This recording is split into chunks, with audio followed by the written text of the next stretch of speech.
Elles servent à la restauration d'une bonne partie du patrimoine du Val-de-Loire, comme sur ce chantier du Vieil-Orléans.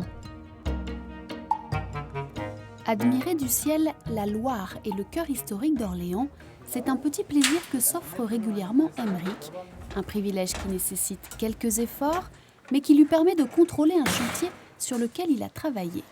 Bonjour Aymeric, ça va bien? Ça va pas mal. Avance comme tu veux? Oui, ça va bien. Le chantier avance là. Presque. 2 pierres à changer? 2 pierres, 3 pierres à changer.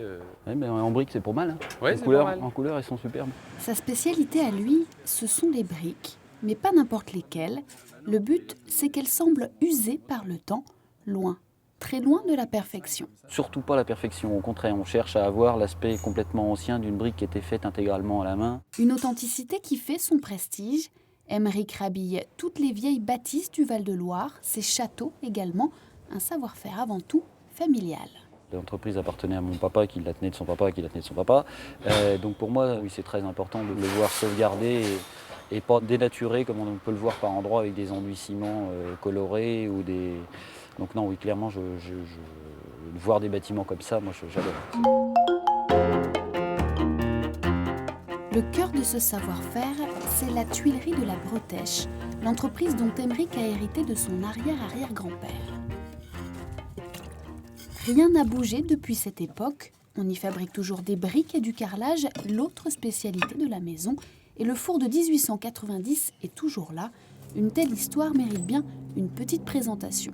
Alors là, on voit à peu près toutes les générations de la tuilerie, puisque moi je représente donc la 5e génération de la même famille à la tête de cette entreprise.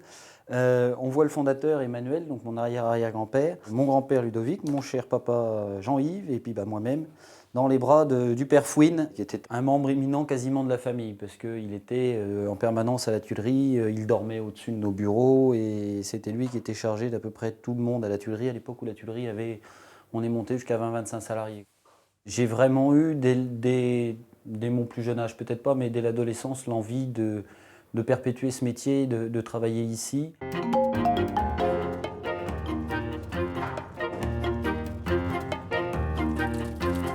bon, t'es cuit? Il est cuit là? Ah bah là, presque. Presque, t'as combien?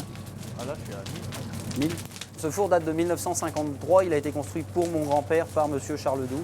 Le bois a quand même l'avantage de permettre de garder l'authenticité d'une brique ou d'un carreau, puisqu'on va avoir et la chaleur, puisqu'on n'a pas de dégagement de soufre, et le flammage naturel dû à la flamme qui va être directement en contact avec les produits. Vous pensez que vous faites encore les mêmes produits que votre arrière-arrière-grand-père? Non seulement j'ai la prétention de le penser, mais j'en suis sûr. Entre autres, lorsqu'on a recarrelé le château de Talcy récemment, il y a 5 ou 6 ans, il y avait déjà des carreaux qui avaient été fournis par mon grand-père. On ne voyait absolument pas la différence entre ceux qu'on a fournis et ceux qui étaient posés 60 ou 70 ans avant. Fier, réellement fier.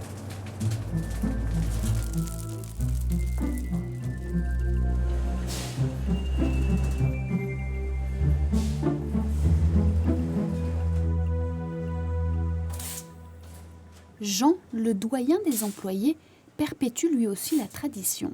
Aujourd'hui, il fabrique du carrelage, il reproduit des gestes vieux de plus de 100 ans. J'ai commencé avec le père d'Aymeric. Je suis rentré le 1er juin 1976 et je suis toujours ici. Voilà, on fait des belles choses. Amboise, Chambord, un peu partout. On reconnaît notre travail.